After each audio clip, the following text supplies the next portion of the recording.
So to kind of get started, there's been a really lot of complex topics discussed. And I think one of the key things I wanted to take away today is making sure that we can go into the approach of how should we actually get there? What are the steps that we should take? These are really complex topics. They're all being widely discussed today, and we all want to achieve them, but nobody's really addressing the steps we need to take ahead of that.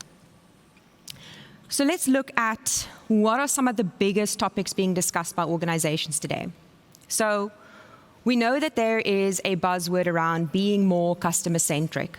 What does customer centricity actually mean? We know that there is the idea of being more data-driven.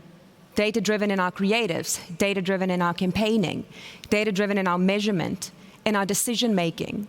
Everything leads to the idea of making sure that we have got much more to do with data.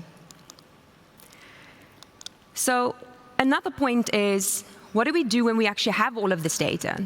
Do we start visualizing this data? How do we actually visualize this data?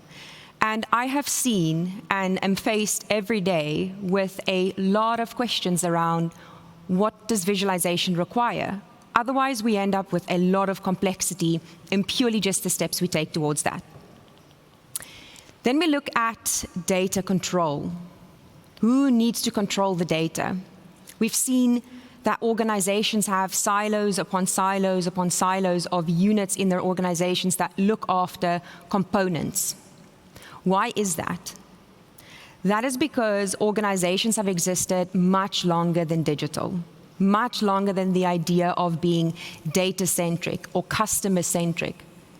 So now we're trying to not only change organizations that have been around much longer, but we're trying to do it fast and effectively, as digital ultimately moves much faster. And then we go into the topic of big data solutions. And I think it's fantastic that today, CEOs, CMOs, CTOs, they all refer to big data solutions, and they all want it. And that's already the right step. It's acknowledging that big data solutions need to exist in organizations today. So let's look at what does this actually mean? Ask yourself the question. Customer centricity actually, simply put, means being more data-centric. So why is that?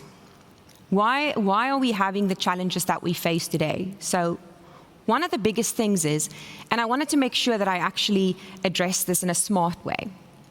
I want to break down a complex topic by giving you an example of why these topics matter today. So what are the known challenges? We know that organizations today want to move towards data centricity, customer centricity, but they lack good quality data. We know that when you put garbage in, you get garbage out.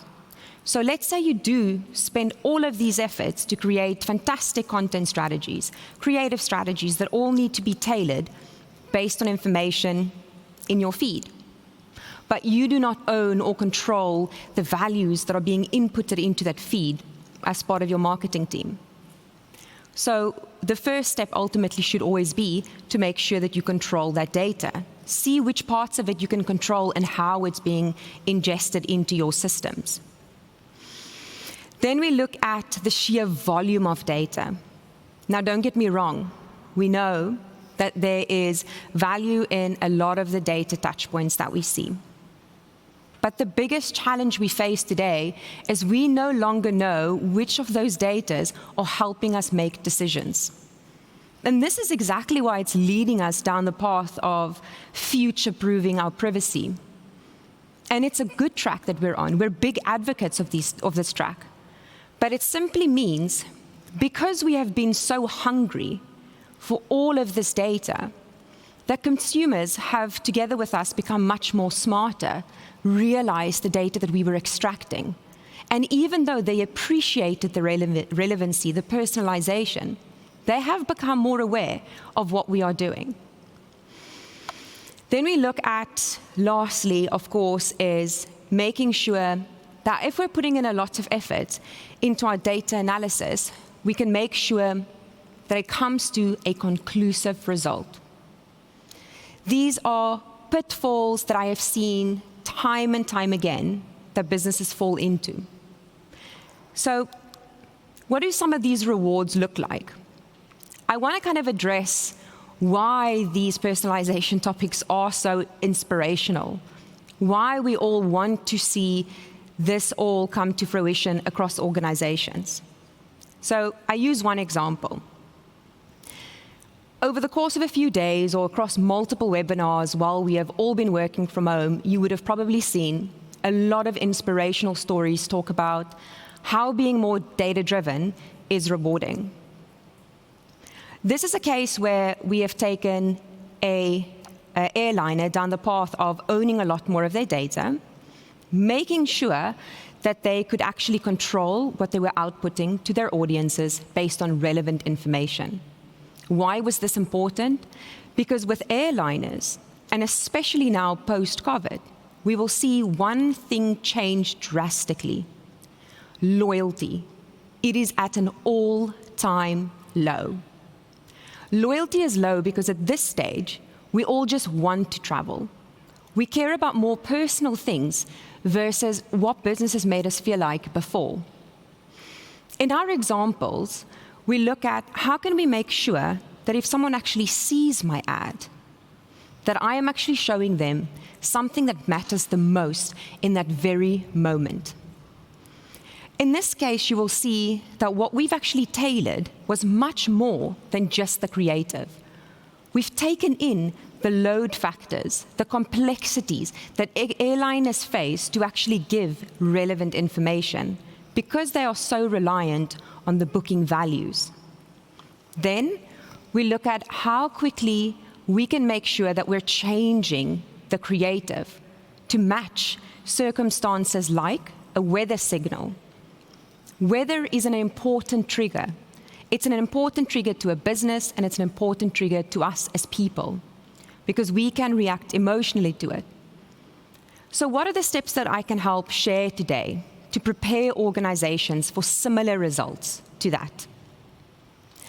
I've broken it down. I want to make this look like it's an easy step to take. And I'm going to start with what seems to be very basic, but in most cases what I see organizations struggle with today is preparing for the change. So where do we start? We start with data management. Strengthen your understanding, your business's understanding, your colleagues, your teams. Strengthen their understanding of what data means. What the data means that is required for your business to succeed. Secondly, we look at recognizing biases that will exist in your organization. For most part, unfortunately, we as humans, we like to move towards assumptions. Assumptions that certain business units or divisions or channels are stronger than others. We all have favorites in everything that we do. When we start believing in data, it means that we completely move away to what biases we might have, and we allow the data to influence us. And once we allow that, we should also act on it. Then we look at the winning data sets. And I say this because I have seen volumes and volumes of client feeds or CRMs that contain a ton of data. And it is fantastic. I know we want to know as much as possible of consumers, our users, our clients. But is all of that information what is the winning recipe to winning that client over when we show our next personalized ad? Define what that winning data set is and make sure that that is the data set that at all times is completed across your organization. It's a simple ask, yet it's one that very likely is completed. Then we look at the quality check of data. Now, of course, there are systems, there's tools, there's methods, many of them today that exist that helps you check if all of your data is accurately captured, is conforming to naming conventions, is as per the structures that your organization needs. But most of the time, there's a step in front of that, which no system can control, and that is people. Allow your people to understand that there's a change happening. Define the structures that you want to work in. Once that is all in place and you've done your automation, make sure that there is still a layer that exists where you now and again do a quality check to make sure that the winning data sets is being completed. We are in a year of opportunity. This is a year that you can absolutely test everything you possibly want to before massive privacy changes come in next year. It's an opportunity to build up large numbers of audiences to mold what could be your future personalization. But it will not happen without the data sets being clean. Then we go into having data-savvy talent. I'm a big advocate for people kind of changing their careers and moving into new opportunities or molding themselves as the curve kind of changes. But when it comes down to making decisions around data, if your organization today does not have the talent internally, then partner up. Find the right partner or get the hires in place to make sure that you have someone in your business that knows how to advocate data. But when we look at this, I want to also think ahead and say, think about the different touch points in your organization. Do not only have one team control the one component of data conversations. This needs to spread quite far and beyond what just is today a measurement or analytics team. It has to touch every element, especially if you start moving from online to offline. So what do you do when you have all of this data or the steps that you've taken in your organization? We start moving into data preparation. Now, again, this is going to be very dependent on every single advertiser. What is your organization about? What do you need to do with your data? How complex is your solution? And this is where I go to make sure that we actually identify the required data sources. I actually have a schematic that in a bit I will show you the different data sources that can be pulled in. But at no point should these get out of control. These should be the sources that are most important to your business. Make sure we get them right and make sure we have a clear understanding of what needs to be incorporated.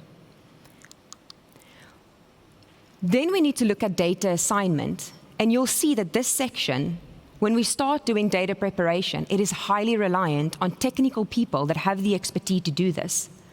Because when we look at data assignment, in most cases, when we start taking the steps to do really advanced cases of personalization, we see the lackluster that we face is that in most cases, there's no clear measurement plan. How is data being assigned? What is being considered the real source of truth? And if that is the source of truth, how are we making sure that every other bit of data pulling into that is correctly measured? And this is a part where partners or sophisticated teams can come in and they can make sure that this is all in place. Then we need to look at the technologies. Now, there's many technologies out there today. There are custom solutions, of course, that you can build from the ground up. There are plug-and-play solutions that, for some smaller organizations, are an exact fit. There are many ways in which you can decide which technology works. One of the biggest things that we always try to give advice on is look at something that can easily scale. Doesn't matter if your idea is small at the moment and some technologies that might be put in front of you would seem really big or expensive, but think about the scale that you want to move to. That should be the governing factor of what type of technology you're going to use when you start looking to centralize all of your touch points. Then going into real-time access. And I've been keeping an eye on a lot of the content out there today, speaking about how to truly give personalized content. But we need to be able to give personalized content when it reacts on real-time signals.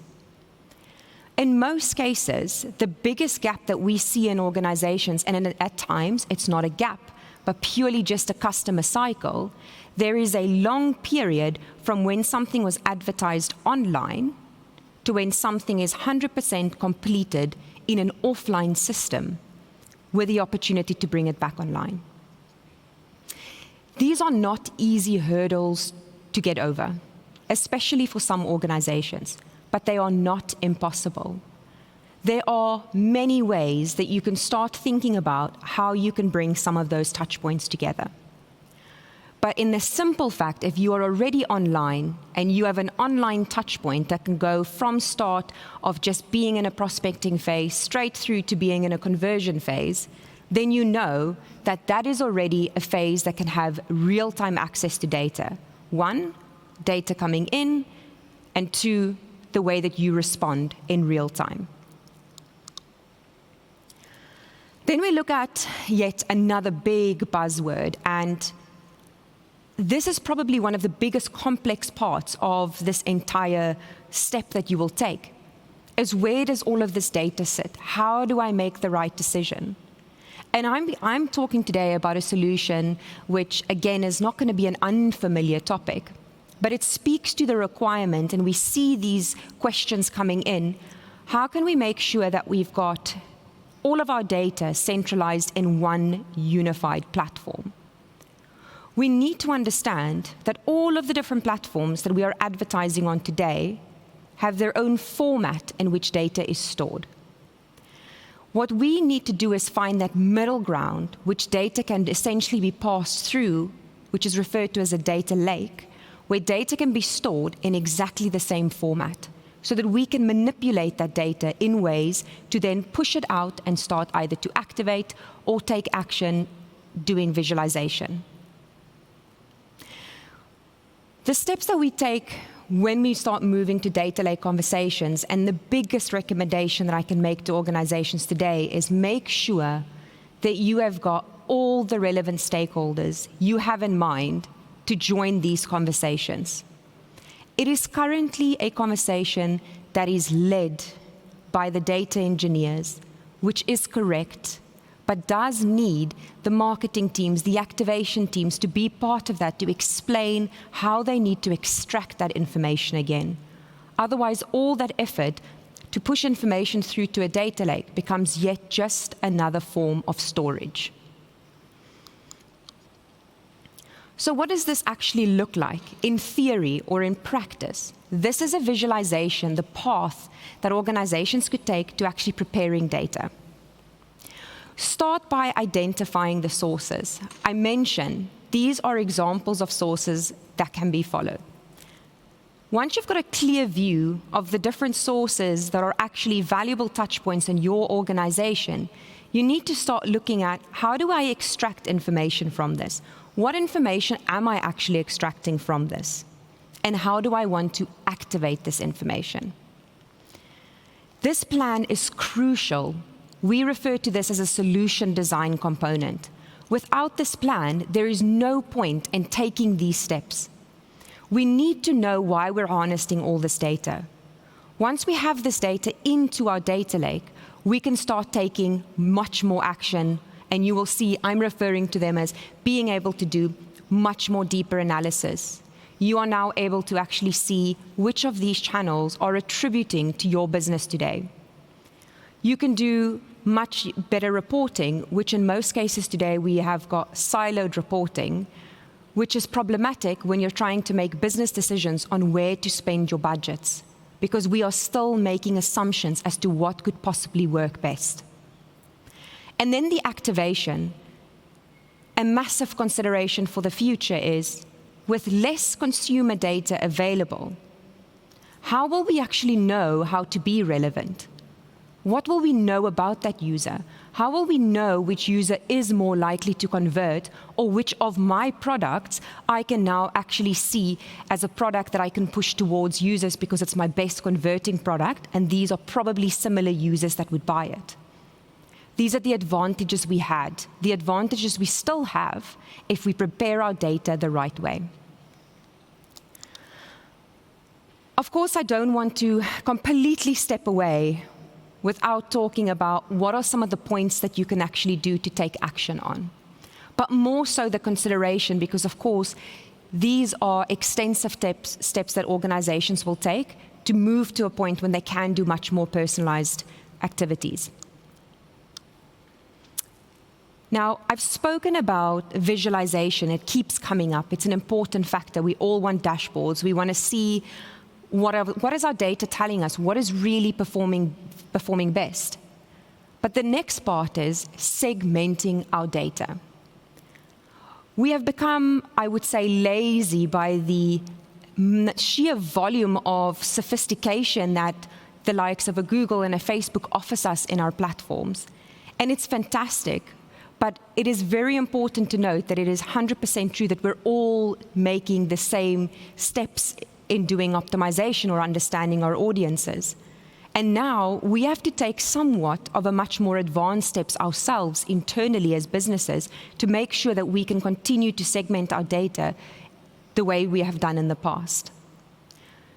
Making sure that your data is prepared in such a way that you have got all of your digital touch points in one central place to analyze it, you can start segmenting much more personalized audience pools to continue to run personalized ads. Then we're going into making informed decisions. It's a simple one. Of course, we want to make informed decisions based on what this data is telling us. And in some cases, what I'm still seeing today is as we like to treat some of these steps that we're taking as different work streams. We're saying that if I want to make informed decisions today, but I'm unable to actually measure all my channels centrally, I'm going to just look at certain bits and pieces of channels, and based on that, I'm saying this is how I'm going to move forward with this. This will come increasingly harder to do in the future. So we require much more informed decision-making based on smarter data sets that we will prepare. Then we're going into the big component, the activation. Why are we all spending so much time talking about big data solutions if the goal is not to activate that data? The only reason why once we would have perhaps captured all of this information is because we were either already having a converting consumer, and this we needed our clients' information. And then, of course, as part of every single channel or marketing platform that we use that data to then just continue to run campaigns in siloed. But now we want to get much more sophisticated. It's an interesting twist that whilst consumers on the one hand is saying that they do not want ads to be more personalized, yet a lot of them actually enjoyed the personalization of it. We can all admit today that when we walk into an environment and something is making us feel just a little bit special because it's clear that that was made for me, we like how that feels. But we needed to be, they're just asking us to be a little bit more cautious about how we're doing this and put more effort into what you're doing. It can no longer be this effortless. Once we take those steps, we will continue to see personalization being a key and rewarding part of any communication channel. So what are we going to do once we've actually retrieved that data? You can analyze that data, you can segment that data. I want to speak about probably what could be some complex topics that we're talking about here as well. But these continue to be advantages of what will happen if your data is prepared to be leveraged for personalization. If I look to the future, and this is exactly why I wanted to bring this in, because our mindset moves towards being more future-proof. How will a propensity model actually help me? It means that if I've got a better understanding of where my efforts are rewarding, where users are coming in, and I can start assigning a score to a user, and I could start seeing that certain consumers are more likely to convert if they see this product first, my gateway product. Then thereafter, the next product is this that I should show. I'm once again not only relevant, but I'm using my own data to tell me what users are more likely to do. We have had this data all along. We have just not had the need to become this sophisticated in making decisions. Now, there are many different models out there that can be used, and it's important to understand which one you want to use and then how you want to use it. So, in a visualization way, why does all of this become better?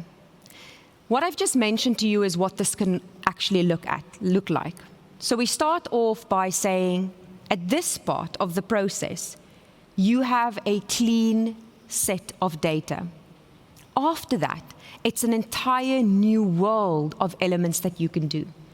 You can combine machine learning to help you better learn which elements speak better in your creatives, which colors to use, what call to action text to use, what product to show, when to show it. 5 years ago, we were using persona-based marketing, not very sophisticated. We were saying this could possibly be what users like, and this is what this user looks like. We are moving back to that, except today, we are much smarter. We have graduated with technologies that can help us achieve smarter things. So what lies ahead for us in the future should in fact not scare us, but should enable us to actually reawaken the solutions that we have had all along. Then we look at the visualization. I've brought this in purely to ask some questions, to share with you some questions that you need to go back and ask to the organization. When it comes down to visualization, you can absolutely fall into the trap of an endless opportunity to visualize data. And it's fantastic. Those dashboards look amazing. I see them everywhere. They are luminous. They are dark black backgrounds with beautiful green circles everywhere. But what do they all mean? Do they help you make decisions? What of that data is being used today in your campaigns, and who are you designing dashboards for? Ask yourself the question, and you will get a lot more value out of doing visualization. To end off with some key takeaways, it is pivotal to prepare your organization for this change. There are absolutely quick wins that you can take when you want to start leveraging a much more personalized customer journey. There are, of course, much more advanced steps that you can take. In both cases, it does require an element of change management and understanding how important it is to keep your data full. Then we look at going into defining what is that conversion value or that data centricity value. What does that actually mean to you? Set the golden rule. This is not a new step for us to take to say, let's define a new way of working. This does not slot in behind any of your other existing structures. This is a new structure. It's a new way of thinking, and get ready to prepare your teams for it. When you've done all of these steps, you have cleaned your data, you have prepared your organizations for it, and you are ready to activate it. Have fun.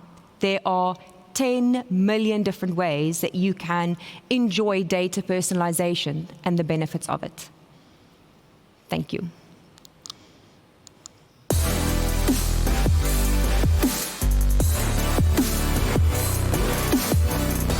Wow, super interesting. So much to think about and so relevant to what we're talking about. That water is yours accidentally next to you if you want it. Thank you.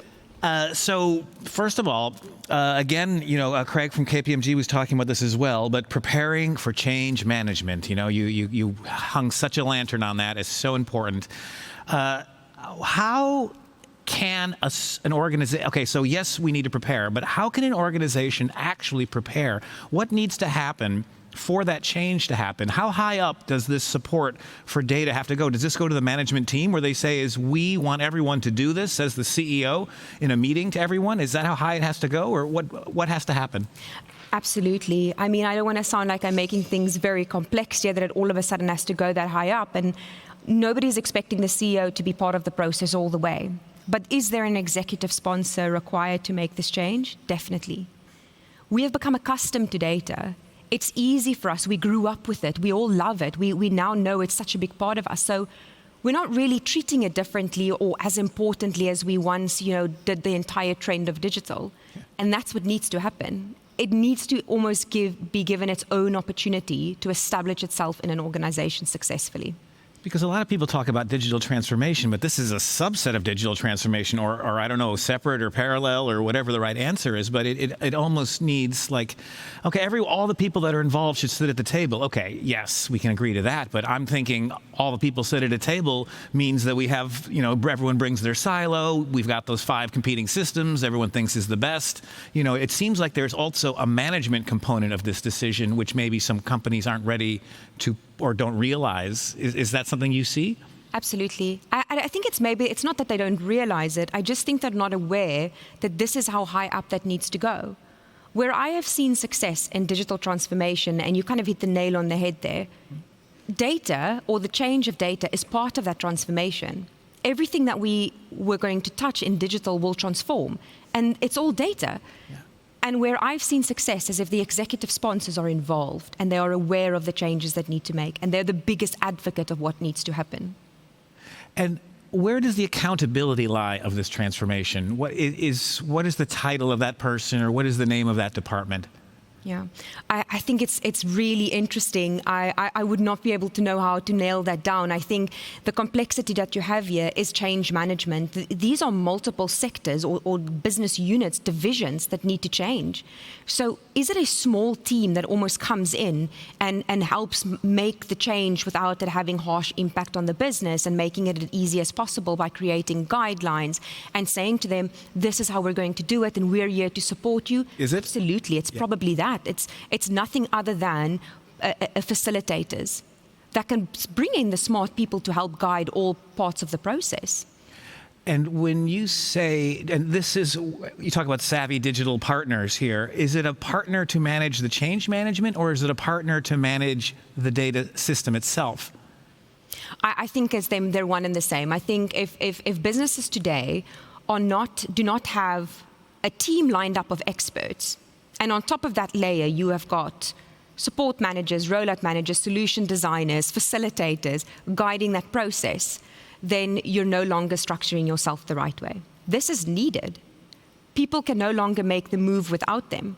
You need subtle change to have an impactful change. And I think teams that might come in too hard with data ideas are not necessarily always the drivers. They're smart, they know what changes to make, but they cannot drive the change. Mm-hmm. And so your company, Incubeta, and like the Transavia example, do they bring you in for one project to do the project that you designed, or is it an ongoing relationship where you are guiding this process for a longer period? This is an ongoing relationship. We've been partners for many years, and where this actually comes in is that example is from an era where personalization did not even exist yet. It was really a new topic. And we're moving into the awakening of all of these travelers. And it's an ongoing partnership for us to make sure that our clients are ready for what's ahead. Okay. And what is the next? Is there a halfway step for people, or do you have to go all the way? No, there's definitely halfway steps. There are absolute quick wins to this that you can take. There are advanced cases, which is, I kind of started with some of the small steps, and then there are massive advanced scale cases that you can do. You can do simple dynamic creative that are already more personalized, that do not require data lakes, but just a good understanding of data and a small subset of it that can be used to create personalized ads. It's a quick win. Okay. Well, very fascinating, very important. Thank you for your time, and good luck. No problem. Thank you.